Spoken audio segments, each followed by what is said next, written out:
Well, you finally did it. You finally took a plunge into your solar adventure and you built yourself one of these easy to build and very useful solar power hand carts using a 48 volt 100 amp hour server rack battery and your choice of 5,000 watt all-in-one inverters. These things are super useful, but what can you actually do with them? So in today's video, we're gonna do a refrigerator run test to see how long we can run a fridge for with this very simple and very easy to make power cart. So if you had this thing tucked away in a closet and you lost power and you wanted to run your fridge with no solar input, how long would it last? I did a full build video on this cart already, but just a refresher, with a watt cycle 100 amp hour 48 volt server rack battery, one of my favorite budget server rack batteries. And we have the SunGold Power 5,000 watt pure sine wave single phase inverter. And power from that is routed to this distribution box right here, making it very easy to just plug in whatever you want.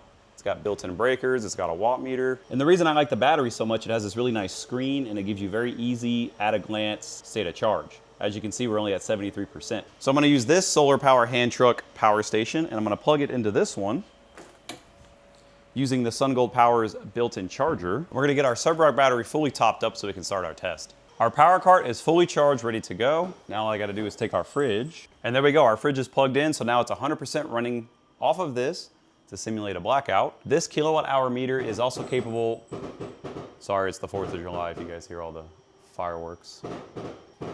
This is gonna record exactly how long the fridge runs. So once this thing shuts down, we're gonna be able to see exactly how long we ran using this little meter. We're just gonna let it run until it shuts off. Fridge is running perfect.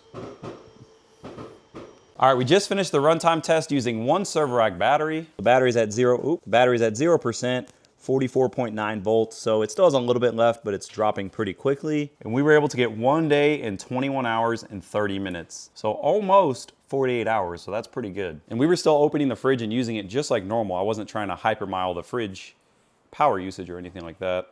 So if you had this exact setup, you could power your entire fridge with no solar input or anything for 2 full days. Now, if you connect solar to this thing, you'd very easily be able to indefinitely run your fridge. So hopefully you guys got something out of this video. It's pretty cool that we can get almost 2 full days straight with just one server rack battery. It would be so easy to put another battery on the end of this cart, maybe extend the foot just a little bit, and it would still be very portable, have double the capacity. You could get almost 4 days out of it then. So if you're interested in building a setup like this and you want to see me test more appliances, drop a comment down below. In a future video, I do plan on actually building a supersized version of this setup, and we're actually going to do the same test but using a 15 kilowatt hour battery. So if you're interested in that, definitely subscribe, stick around, let me know in the comments what you guys think. As always, thank you for watching and I'll see y'all in the next video.